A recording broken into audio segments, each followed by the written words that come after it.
మన VVIT university, absolute discipline, absolute education.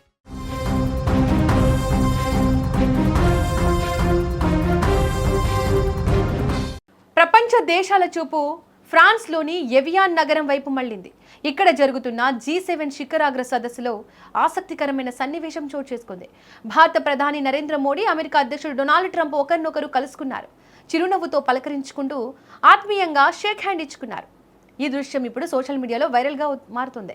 గడిచిన 16 నెలల కాలంలో ఇద్దరు నేతలు ముఖాముఖిగా కలుసుకోవడం ఇదే మొదటిసారి. ప్రపంచ రాజకీయాల్లో ఈ భేటీకి అత్యంత ప్రాధాన్యత పెరిగింది.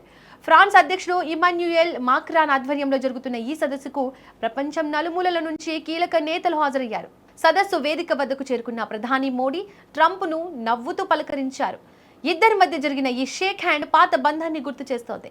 ఆ తర్వాత నేతలు తమ నిర్ణీత స్థానాల్లో కూర్చొని సదస్సులో పాల్గొన్నారు. గతంలో వీరి భేటీలో కనిపించే మోదీ మార్క్ ఆత్మీయ ఆలింగనం ఈసారి కనిపించలేదు.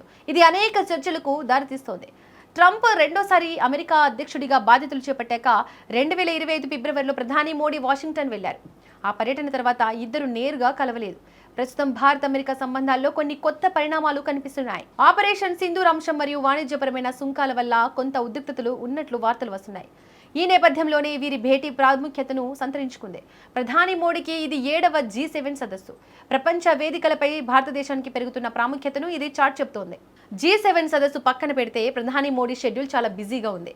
ఆయన పలు దేశాల నేతలతో ద్వైపాక్షిక చర్చలు జరుపుతున్నారు.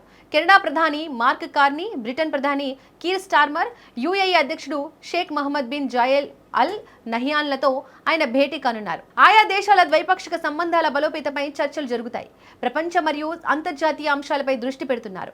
రాత్రి వేళ ఫ్రాన్స్ అధ్యక్షుడు ఇమాన్యుయల్ మాక్రాన్ ఇచ్చే అధికారిక విందులో ప్రధాని పాల్గొంటారు.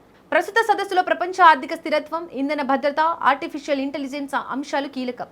ఉక్రెయిన్ మరియు మిడిల్ ఈస్ట్ లో జరుగుతున్న యుద్ధాల గురించి నేతలు చర్చిస్తున్నారు. భారత్ G7లో అధికారిక సభ్యదేశం కానప్పటికీ ఆ వేదిక ద్వారా గ్లోబల్ సౌత్ సమస్యలను ప్రపంచం ముందు ఉంచుతోంది. న్యూఢిల్లీ తన ప్రయత్నాలను కొనసాగిస్తోంది. అంతర్జాతీయ స్థాయిలో తనదైన ముద్ర వేయడానికి భారతదేశం వేగంగా అడుగులు వేస్తోంది. ప్రధాని మోడీ పర్యటన సఫలమవుతుందనే అంచనాలు ఉన్నాయి. నేటి సదస్సు ముగింపులో కీలకము ఒప్పందాలు వచ్చే అవకాశాలు ఉంది. మొత్తానికి G7 వేదికపై మోడీ దౌత్యం మరోసారి ప్రపంచం దృష్టిని ఆకర్షించింది.